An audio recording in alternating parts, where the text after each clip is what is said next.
Na ir 20 uždavinukas, nesudėtingas uždavinukas. Reikia apskaičiuoti kampo, kurį sudaro bet kuri dvi kubo įstrižainės dydį.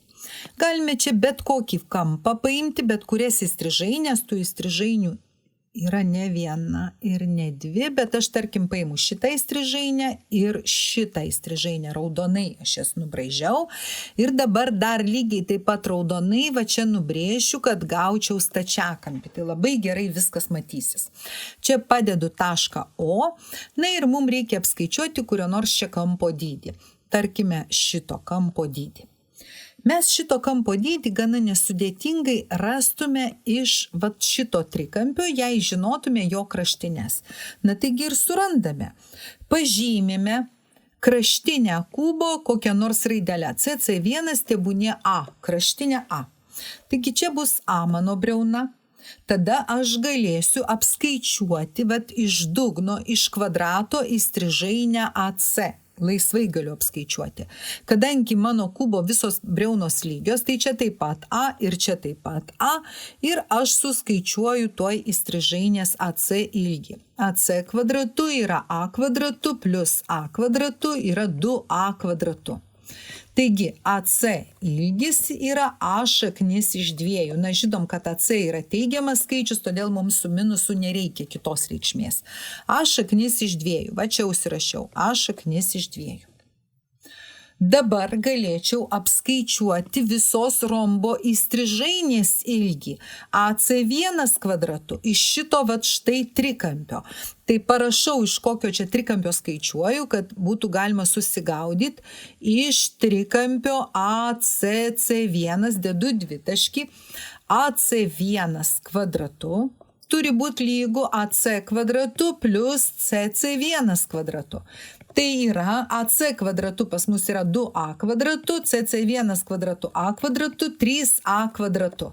Taigi AC1 bus lygu A šaknis iš 3. Mes žinome, kad AC1 yra teigiamas skaičius, taigi neigiamos reikšmės neimam. Visa kubo įstrižainė yra A šaknis iš 3. Tada mes galime apskaičiuoti pusę tos įstrižainės. Tarkime, mes OC1 suskaičiuojam, tai yra pusė AC1.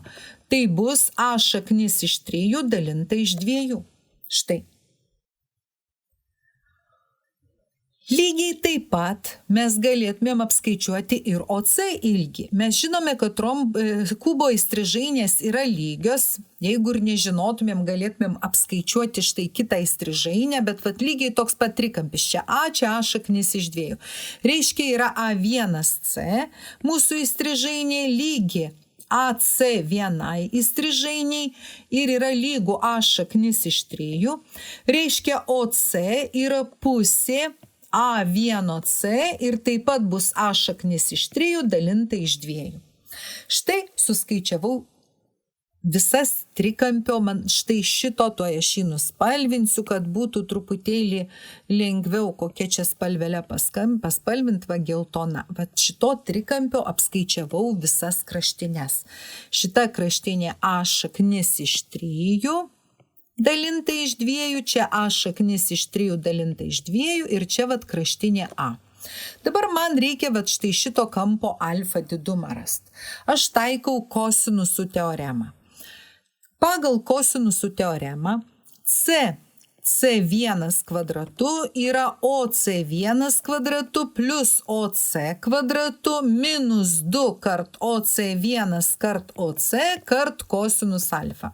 Įsirašau į savo raideles, neskaičiukus, o raideles A kvadratu lygu A šaknis iš 3 dalinta iš 2 kvadratu plus vėl A šaknis iš 3 dalinti iš 2 kvadratu, minus 2 kart A šaknis iš 3 dalinti iš 2 ir vėl A šaknis iš 3 dalinti iš 2 kart kosinus alfa.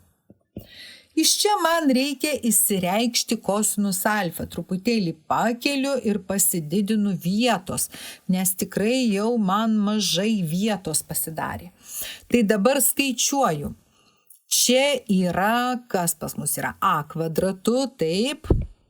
Va, lygu keliu kvadratu, tai 3a kvadratu iš 4 plus 3a kvadratu iš 4 minus, dabar čia bus 2 kart 3a kvadratu iš 4 kosinus alfa.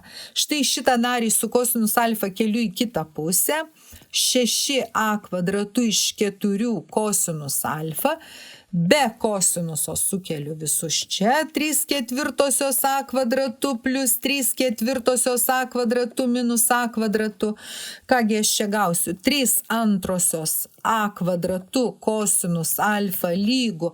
Dabar 3/4 ir 3/4, 6/4 atimu vienetą, 2/4 a kvadratu.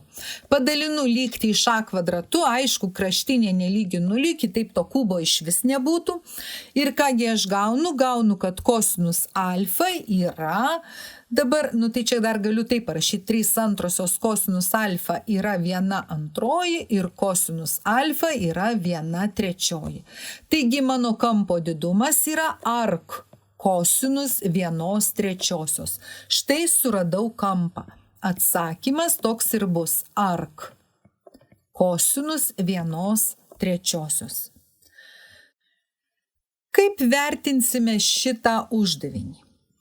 Tai pirmiausiai, mūsų pirmasis taškiukas bus už tai, kad va čia teisingai įsivedėm žymėjimą, a raidelė pažymėjom kraštinę, na ir už įstrižainės suradimą.